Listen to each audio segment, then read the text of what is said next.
Tardes. En esta clase vamos a ver derivadas parciales, diferenciales y aplicaciones. Vamos a empezar dando la teoría de derivadas parciales. Recordemos que en cálculo 1 se estudió la derivada de una función de una sola variable. Ahora en cálculo 2 vamos a generalizar la definición para funciones escalares de más de una variable independiente, ¿sí? Ahora, primero que nada, tenemos que recordar que las funciones escalares eran funciones que iban de R2 a R, ¿sí? Vamos a definir la derivada parcial respecto de la variable x en el punto AB. Sea f una función que va de un dominio contenido de R2 a R, de abierto y conexo, y a el punto AB, que pertenece a D, ¿sí? ¿Cómo vamos a definir la derivada parcial con respecto de x? La vamos a definir de la siguiente manera. El límite cuando h tiende a 0 de f de a más h, b, menos f en AB sobre h. A esta notación también, la notación de derivada parcial, también la puedo escribir como la derivada de f en AB con respecto de x. De igual manera, puedo definir la derivada parcial con respecto de la variable y en el punto AB, ¿sí?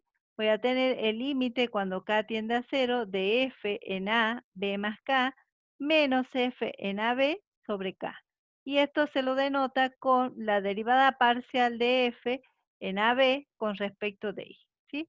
Algunas notaciones para denotar estas derivadas es la derivada de f en a con respecto de x, z de x, ¿sí? La derivada con respecto de x de f en a, ¿sí? Y f en x evaluada en el punto x. Lo mismo con y, ¿no? Acá pongo y acá pondré 2 y acá pondré y, ¿sí?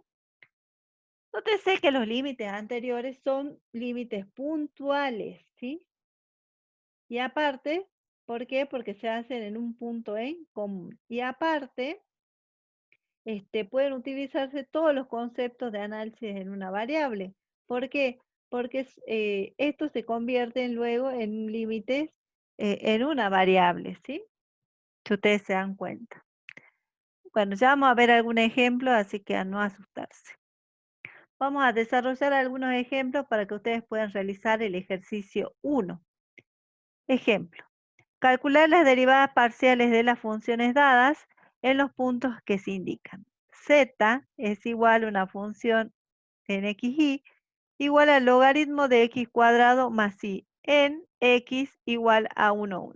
¿Qué es importante acá? Que nos acordemos las derivadas, ¿sí? Ustedes se acuerdan que en cálculo 1 veíamos que la derivada del logaritmo era 1 sobre x. La derivada del logaritmo de x es 1 sobre x, ¿sí? Acá, ¿qué va a cambiar? Que tenemos una función en dos variables, sea z igual a f en xy igual al logaritmo de x cuadrado más y en el punto x igual a 1.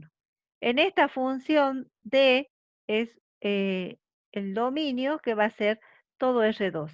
D es abierto y conexo, ¿sí? Puedo calcular f en xy de la siguiente manera, como la derivada de f en xy respecto de x, ¿sí? Entonces, ¿qué es lo que vamos a hacer? La derivada del logaritmo va a ser 1 sobre x cuadrado más y. Y ahora calculo la derivada del argumento del logaritmo con respecto de x, ¿sí? Acá miro, y esto es 2x. Luego evalúo en el punto, ¿sí? ¿Qué quiere decir que evalúo en el punto? Donde dice x reemplazo por 1 y donde dice y reemplazo por 1. Entonces me va a quedar acá arriba 2 y acá me va a quedar 1 más 1, que es 2, y 2 sobre 2 es 1, ¿sí? Ahora hago lo mismo con f en y. F en y en xy va a ser la derivada parcial de f, ¿sí? En xy con respecto de y. Derivo de nuevo la derivada del logaritmo va a ser 1 sobre x cuadrado más y. Y derivo ahora el argumento, pero con respecto de y. Y la derivada con respecto de y es 1. Y evalúo de nuevo en el punto 1. Donde dice x pongo 1, donde dice y pongo 1. Y me queda un medio, ¿sí? Bien. También estas derivadas, cuando son de tipo polinómica, yo las puedo hacer así utilizando las reglas de derivación común, pero también las puedo hacer por definición, ¿sí?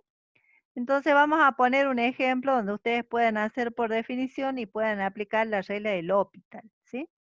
Sea z igual a f en xy igual a e a la x por y en el punto 1, 2, ¿sí? Y vamos a calcular la derivada por definición. Vamos a calcular la derivada de f en el punto 1, 2 con respecto de x. Entonces esto va a ser el límite cuando h tiende a 0 de f de a más h, en este caso a es 1, más h, 2 que era b, ¿sí? Menos f en 1, 2 sobre h, ¿sí? Y ahora reemplazo en la función, ¿sí? Esto vendría a ser la componente x y esto vendría a ser la componente y. Entonces me va a quedar 1 más h por 2 menos f en 1, 2. Acá vengo y reemplazo donde dice x pongo 1, donde dice y pongo 2. Y me queda ahí al cuadrado sobre h. De acá fíjense que tengo la propiedad de la potencia, ¿sí? E elevado a la 1 más h por 2, ¿sí? Y si esto lo distribuyo voy a tener e al cuadrado más 2h, ¿sí? Y esto es la propiedad de la potencia de la suma, tienen la misma base, puedo distribuir, ¿sí? Saco factor común, e al cuadrado, me va a quedar e a la 2h menos 1, ¿sí? Sobre h. Y ahora reemplazo, puedo sacar afuera del límite al cuadrado porque es una constante, ¿sí? No pasa nada. Ahora me queda e elevado a la 2h menos 1 sobre h, ¿sí? Y bueno, fíjense acá antes de aplicar L'Hopital. Acá me queda, cuando reemplace h por 0, me queda 0. Acá me queda e a la 2 por 0, que es 1. ¿Sí? 1 menos 1 me queda 0. Sobre 0 es una indeterminación. ¿Sí? ¿Cómo puedo salvar esa indeterminación? Como hacíamos en cálculo 1, utilizando ¿quién? La regla de L'Hopital. ¿Sí? La regla de L'Hopital me decía que derivaba el numerador y el denominador por separado. Esto con respecto, obviamente, a la variable acá, ¿quién es? H. Me va a quedar 2 por e a la 2h sobre 1. ¿Sí? Fíjense que cuando tengo este tipo, me queda esto. Derivo acá con respecto a h, que va a ser 2, bajo, y me queda por e a la 2h. La derivada de una constante es 0 y la derivada de h es 1. ¿Sí? En definitiva, me queda 2e al cuadrado. Y ahora voy a calcular la derivada de f en el punto 1, 2 con respecto de y. Entonces voy a tener 1, 2 más k, menos f en 1, 2. ¿Sí? Ahora, reemplazo, esto sigue siendo x y ahora esto y, ¿sí? Reemplazo en la función, ¿se acuerdan que era e elevado a la x por y? Reemplazo y me queda esto, ¿sí? También puedo sacar factor común e al cuadrado porque esto lo puedo distribuir. Acuérdense, voy a tener e al cuadrado por e a la k, que es lo mismo que poner e a la 2 más k, menos e al cuadrado sobre k. Saco factor común e al cuadrado y me va a quedar e a la k menos 1, ¿sí? Sobre k.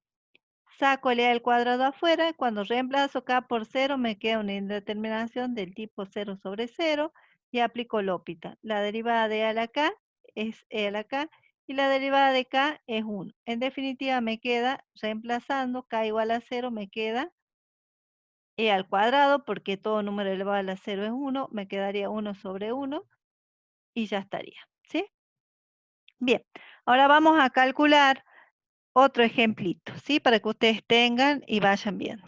Tengo f en xy igual a x cuadrado por y cuadrado sobre x cuadrado más y cuadrado, con x distinto de 0 y 0 si x igual a 0 en el punto 0, 0. Tenemos dos dominios, este dominio, ¿sí? Que va a ser el dominio 1 y este dominio, ¿sí? El x distinto de 0, 0 y 0 si x es igual a 0, ¿sí? Al punto 0, 0, ¿no? Tenemos dos dominios y yo les puse acá el dominio 1, que va a ser esto, ¿sí? X distinto de 0, para esta función. Este dominio es abierto, por lo tanto, ¿por qué? Porque el único punto que no va a tomar va a ser el 0, 0. Todos los demás puntos lo va a tomar, ¿sí?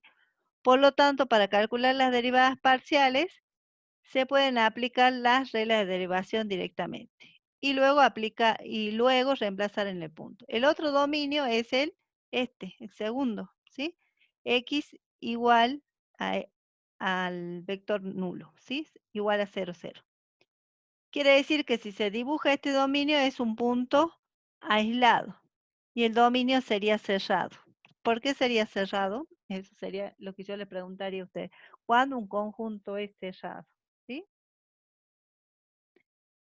Entonces, fíjense entonces, si yo dibujo esto, hemos dicho que es un punto aislado y el dominio sería cerrado.